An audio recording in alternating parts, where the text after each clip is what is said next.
সালাম দিয়ে মানুষকে সালাম দেওয়ার পরে বা সালাম দেওয়ার সময় বুকে হাত দেন, সালাম দেওয়ার সময় বুকে হাত দেওয়া এটা কোনো সুন্নাহসম্মত কাজ না। নবী সাল্লাল্লাহু আলাইহি ওয়াসাল্লাম এরকম কোনো কিছু করতেন না, করতে বলেন উনি।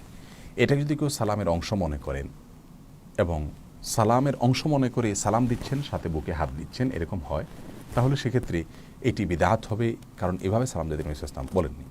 আর যদি বিষয়টা এমন হয় যে সালাম দিচ্ছেন তিনি, সেই সাথে যাকে সালাম দিচ্ছেন তার প্রতি ভালোবাসা প্রকাশ করছেন, তার প্রতি শ্রদ্ধা জ্ঞাপন করছেন, এবং শ্রদ্ধা এবং ভালোবাসা জ্ঞাপন করতে গিয়ে আমার অন্তরে আপনি আছেন বা আপনাকে আমি ভালোবাসি, এটা বোঝানোর জন্য কোনো এলাকাতে, কোনো অঞ্চলে, কোনো আকার, কোনো অঙ্গ ভঙ্গিমা এর মাধ্যমে যদি মানুষের প্রতি শ্রদ্ধা প্রকাশ করা হয়, কোরআন হাদিসে যদি সেরকম অঙ্গভঙ্গি করতে নিষেধ না করা হয়, যেমন কোনো কোনো এলাকাতে মাথা ঝুঁকে শ্রদ্ধা জ্ঞাপন করা হয়, যেটা আল্লাহ সুবহানাহু ওয়া তাআলার সঙ্গে রুকু করার সাথে সাদৃশ্য হয়, তো সেটা অনুচিত।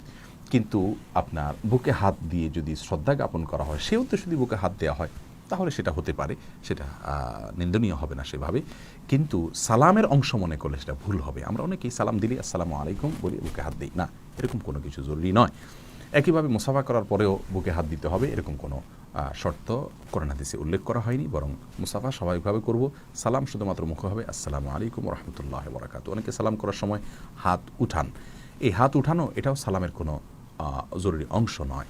তবে হ্যাঁ, কেউ বাহন দিয়ে যাচ্ছেন, গাড়ি দিয়ে যাচ্ছেন, আমার সালামের আওয়াজ নাও শুনতে পারে, তখন হাত ইশারা করে তাকে বোঝানো যেতে পারে যে আমি সালাম দিচ্ছি। এছাড়া সালামের জন্য হাত উঠানো এটা কোনো জরুরি বিষয় নয়, এবং সালামের সময় বুকে হাত দেওয়া এটাও সালামের কোনো অংশ নয়। বিষয়টি আমাদের পরিষ্কার থাকা উচিত।